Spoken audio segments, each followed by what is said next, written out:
Good morning जय मसी की praise the Lord. समस्ते भलर थे आशा करे प्रार्थना करे प्रभु को मान आमर धन्यवाद हो।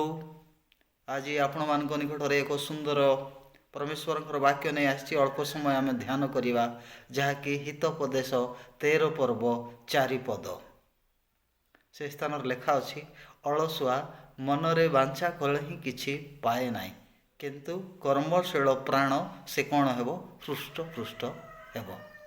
प्रिय प्रभु लोक मैंने प्रत्येक मनुष्यर कौन भल जिनिस पाइबा भल जिनिस खाइबा भल जिनिस पिंधिबा भलरे रहिबा प्रत्येकंकर इच्छा अच्छी आ इच्छा करिबा मध्य मंद नुहे।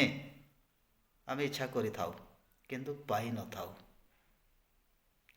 यदि ये सब भल जिनस पाइबार अच्छे ताहले आम परिश्रम करने पड़ो या बाइबल कहूँ। आपण मान गोटे छोट गप मध्यम बुझापी चेष्टा करुँच।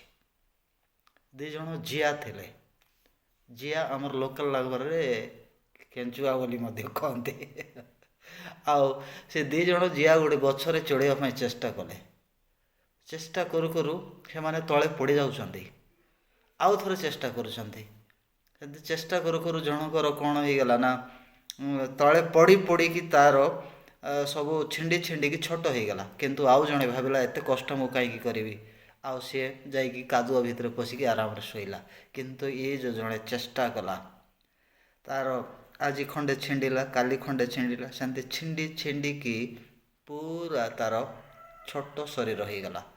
तापरे से एते कष्ट को देखी ऊपर वाला ता कौन कले ता देहरे छोट छोट डेणा देदेले तापर से डेणार से उड़ापी इच्छा कला आ से डेणार उड़ी से मौमाछी हो गला आ सुंदर फूलरे बसिकी अति सुंदर मिष्ट मधुर संग्रह करिकी से खाइला किंतु ए जिया कादुरे थे कादुओ मैला खाऊछि देखिकी से जेलस है मुझे परिश्रम करी ताहले आज मु से लेवल रे जाइथांती।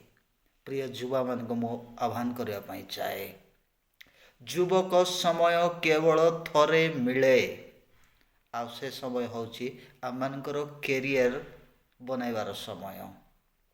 से समय रे यदि आम अलसुआ हेबा ऊपर को उठा चेष्टा करवा ना ताहले आम को कई ऊपर को नहीं पारिबो ना।